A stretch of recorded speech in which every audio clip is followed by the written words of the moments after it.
Josh Brooks, you're going to be competing in TT for the first time this year. How much are you looking forward to it? Yeah, it's going to be a great experience for me, I think. Obviously, I can't expect too much for results, which I'm normally, trying to compete for in my regular racing. But it's definitely going to be, a big change to what I'm used to doing, and that's sort of, it's bringing an excitement to the challenge, because I've been racing bikes for years, and I've tried all different disciplines, from dirt bikes and trials and stuff like that. So nothing's really new in the motorcycle industry for me anymore. So to jump on the roads is like a whole new discipline of motorcycle racing. So it's quite a great experience. When did you first decide TT was something you wanted to do? Has it been a long-held ambition or relatively new?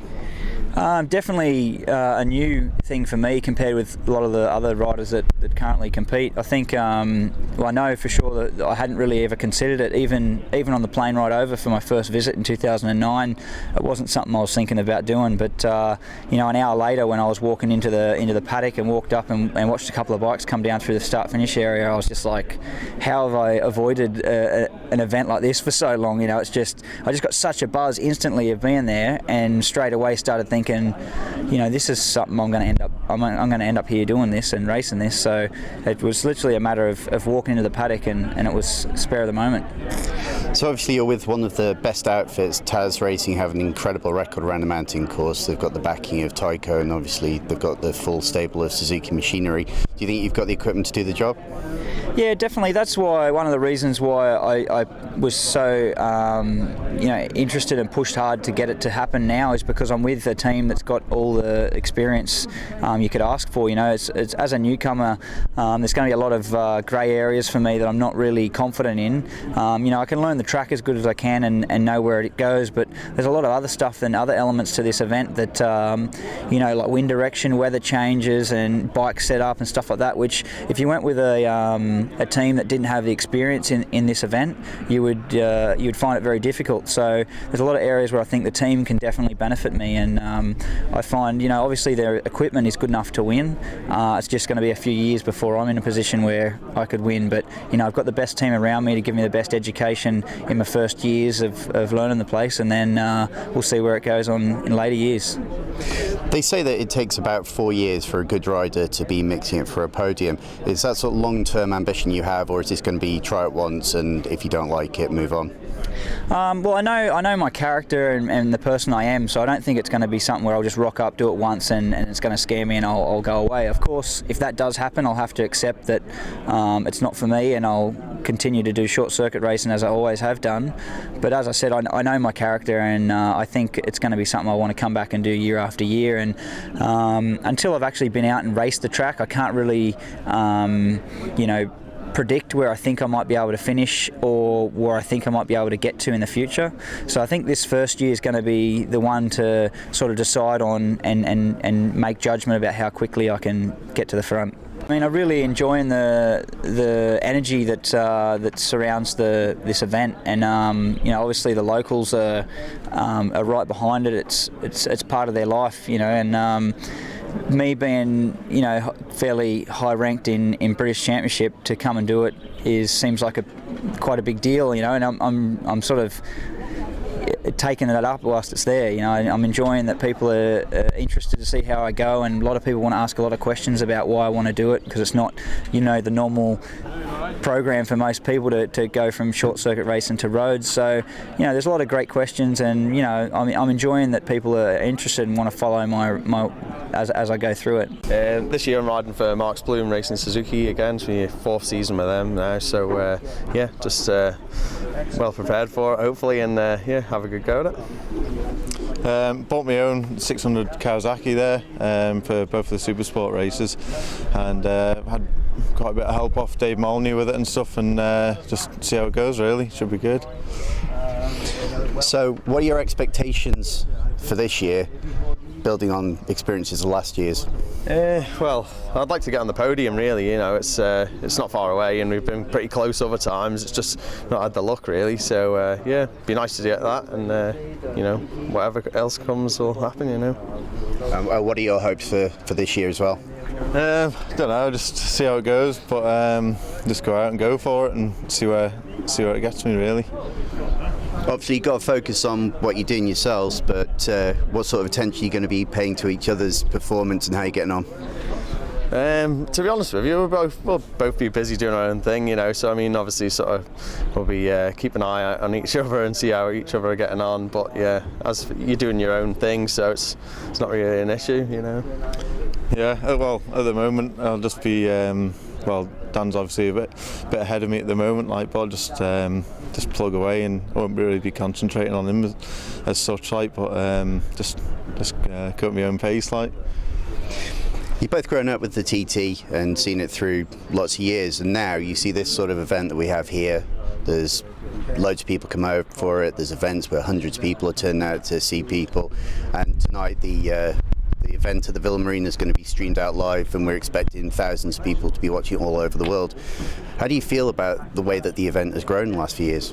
Yeah, it's obviously got more exposure, year on year, and it's got to be good for the event, so it's and all the riders involved. It's just it's being a Manxman. It's really good to be part of the TT, and it's enjoyable 2 weeks.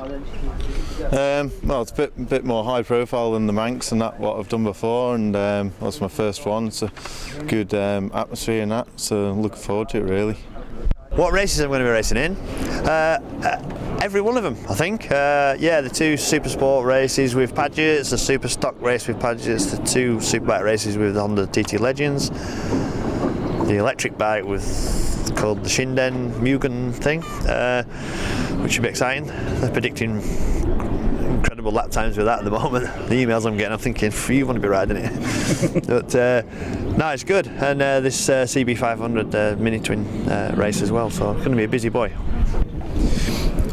You obviously had some pre-season testing. You were out at the weekend at Brands, and that was pretty impressive performance by anybody's standards. Do you feel you're as well prepared, perhaps better prepared this year for the TT than you ever have been? Probably not better prepared, just the same prepared. You know, it's what I've been doing every year that's actually been working for me when I get to the TT. You know, it's I feel strong, I feel bike fit. You know, I've done loads and loads of laps.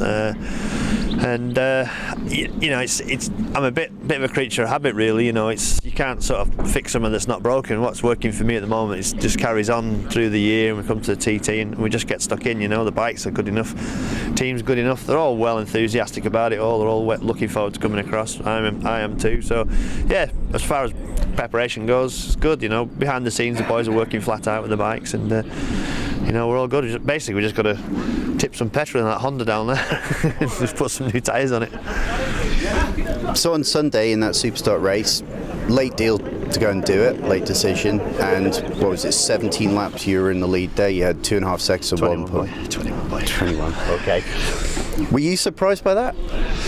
A little bit, yeah. I really was, yeah. I mean, it's always hard at that level, you know. There were 60 riders out in qualifying. We had to have 2 sessions, you know, Group A, Group B to qualify, and then there was 1 second in the top 28.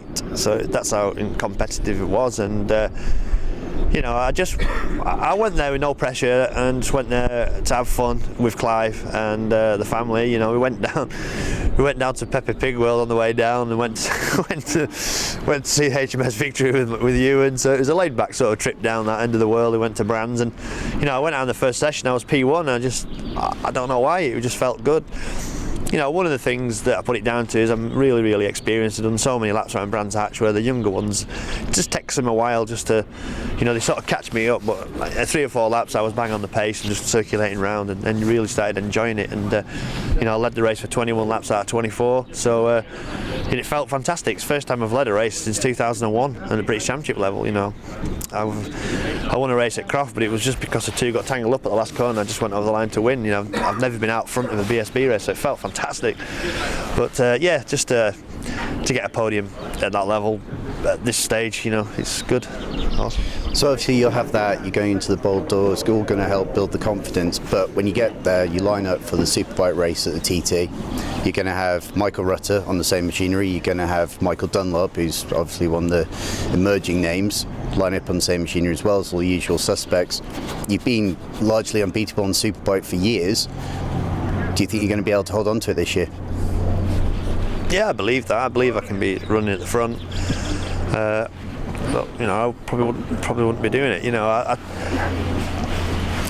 you don't know what's going to happen. I mean, when David Jeffries was racing here, he just lifted the bar to first 125s, 26s, 27s. I did it 28, 29s, 30s, 31s, and you know, Michael could jump on the bike. Michael Dunlop do 133 mile an hour, and we might not even see where he's gone. We don't know till we actually get here. But you know, I feel good enough. I feel strong enough, and it'll be good. It'll keep me on my toes having 2 real competitive teammates on the same bikes, and you know, we've all got equal opportunity. All the bikes are the same.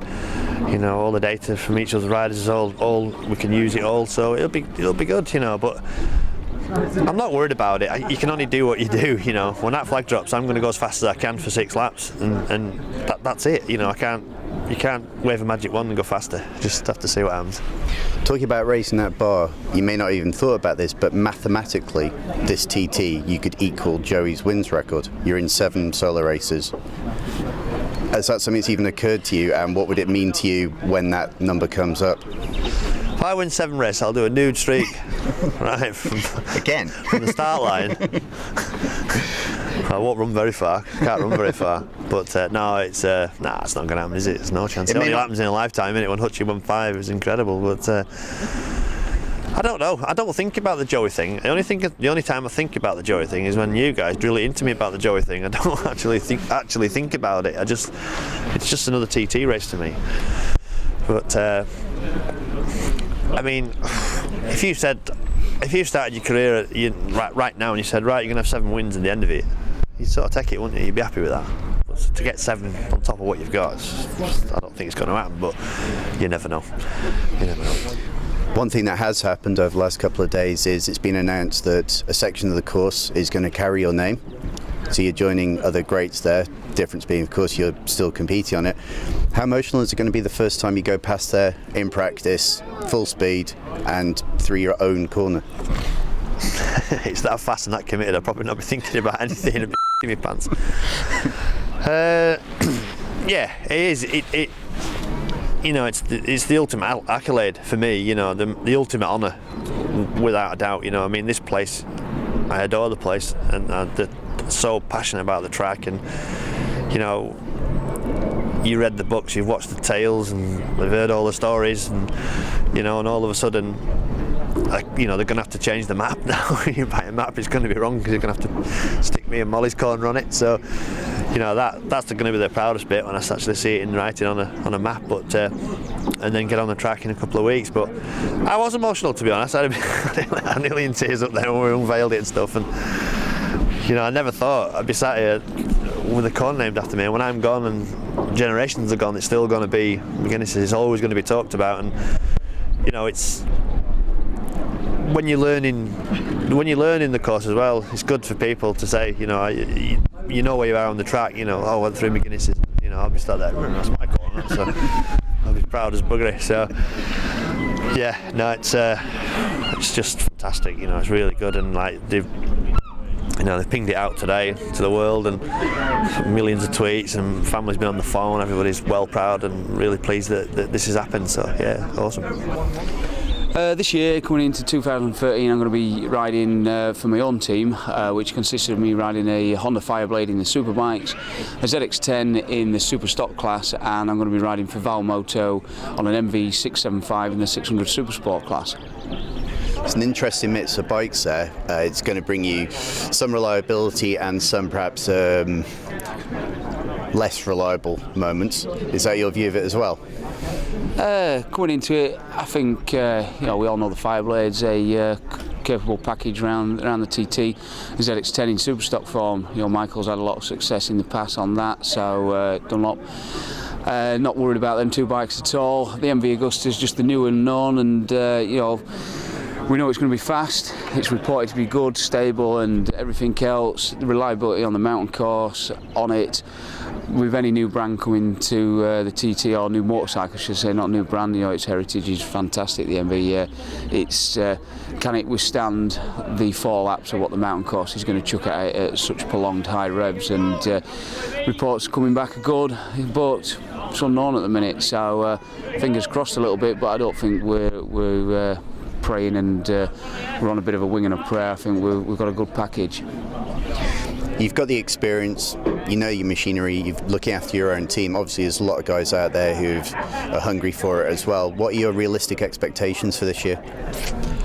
I'm coming into this year, as I go into every year, obviously we're trying to get the best results we can, but I feel I've you know, been let down either by myself or machinery in the past. I think I'm capable of getting on the podium in every class with a bit of luck. Whereabouts on them steps, I don't know. Obviously we're all aiming to get on the top step, but I feel each bike and myself are capable in each race of standing on the podium with luck on my side.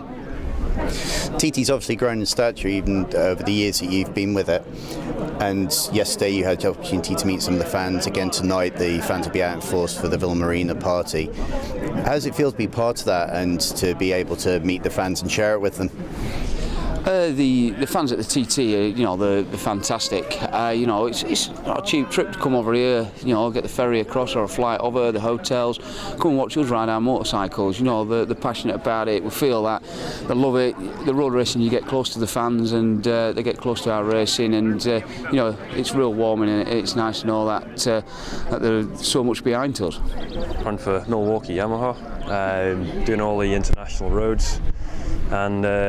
Yeah, I'm doing the World Endurance as well for Mako Racing Team, another Yamaha. Yeah, so busy year ahead.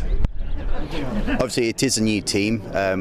How did that decision come about? When I realised realise I wasn't going to get it right.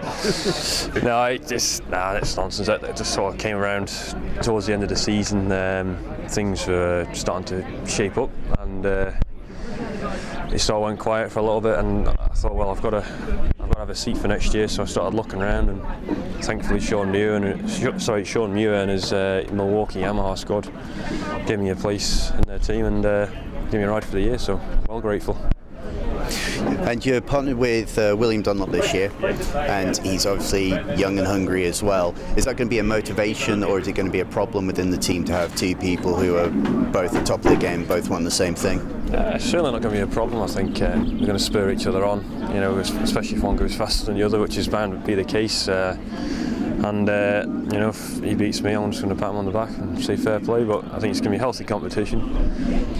The last few years have produced frustrations and worse for you. I mean, nothing as frustrating as last year, where you had to sit on the sidelines with a relatively minor injury, but one that kept you off the bike. So, putting that behind you, what are your expectations for this year? I want to win. I need to win, really. This comeback's taken a while, and I want to make an impression, really. Again, hopefully. As I say, that everything's there to make it happen, so I've just got to do it. But it's not going to be easy. And you've grown up with the TT around the road racing. You've seen the TT through everything it's been through, and here we are now. International media here. You've got a film crew following you around. We've got hundreds of people come along to see the riders tonight. How does it feel to be part of the TT at this point in its lifetime? That's brilliant. It's such a, growing up around it, lived and breathed the whole thing all my days of being here on sunny Ramsey. So growing up and seeing it's going from strength to strength from its bad patch a few years back. It's very, very positive, and I can't wait to see it succeed in the future as well. And if I can help out make it a better event, then so be it. And I'm really looking forward to being part of it this year. I think it's going to be a great show, and you might see some records tumble, I don't know. What changes for this year? Bike-wise, nothing really. We've, as you know, last year we rode for Nick Crow's team. Nick's now stood down, decided he's going to get out of the sport, so I managed to get a few of my sponsors together and some help from my dad and his little business, and we bought all Nick's equipment off him. So we were in the process of setting up on our own with Dan as my passenger again, and then Robin Croft from SMT have stood in and said he would be keen to run a sidecar, so we've got involved with them, and so yeah, it'll be good really. First time that a sidecar's probably been at the TT with a fully professional team, where me and Dan will just be able to concentrate on keeping ourselves in top shape, and the bike will be prepared for us, and we're going to just turn up and ride it. So we're really quite looking forward to it. There's only got to be one aim really, top step. Achievable this year?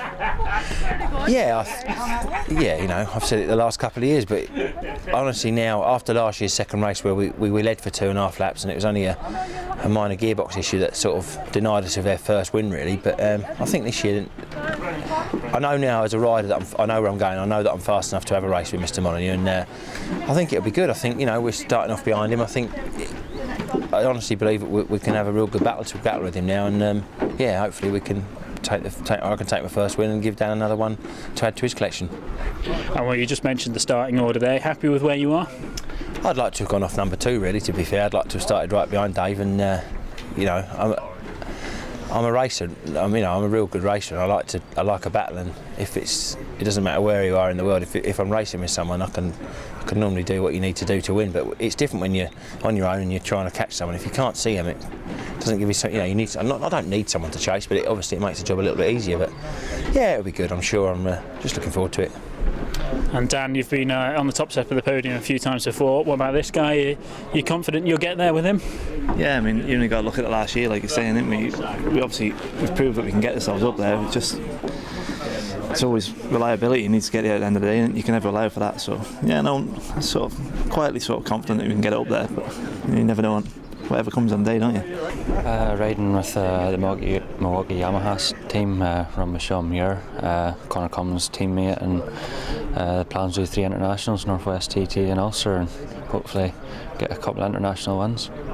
And obviously the aim there is get on the podium. The Yamaha, you've not been riding Yamaha recently. Is a good package for the mountain course? It's sort of improving at the minute, I suppose, with the superbike, but it's certainly capable of winning any race, whether it's circuit or road racing. And I have experience with the R6 with Chris Dowd, and Michael's obviously won TTs on it, so it's definitely not out of the way to beat Honda, and it's every bit as good a bike, I would say. And you're also sort of shifting the focus a bit to the short circuits. Is that a sort of strategic move, that where you see your career going, or are you still staying focused on the roads? My main focus is obviously the TT. Like anyone that does it, it's the TT, but it's just something to get me up to speed as we missed out in testing and bits and pieces. So it's something I would like to do, but I have to be honest with myself, I'm probably not good enough for it. So TT's where I'm aiming for. And if you had to sort of, obviously there's such a depth of experience and talent at the TT nowadays, but if you had to pick a couple of guys who you would say you were really gunning for, or who are gunning for you, who would you say your main sort of rivals are here? To be honest, probably the brother is the main one, like everyone says, but when it comes to 600, he's the only man in the class if he finishes, so if he finishes it's going to be hard work. And you've obviously got John and I think Michael again in the superbike, so I think on the day if there's a few other riders if they decide to go, so you can't rely on anyone at the end of the day, but it's going to be hard racing no matter what.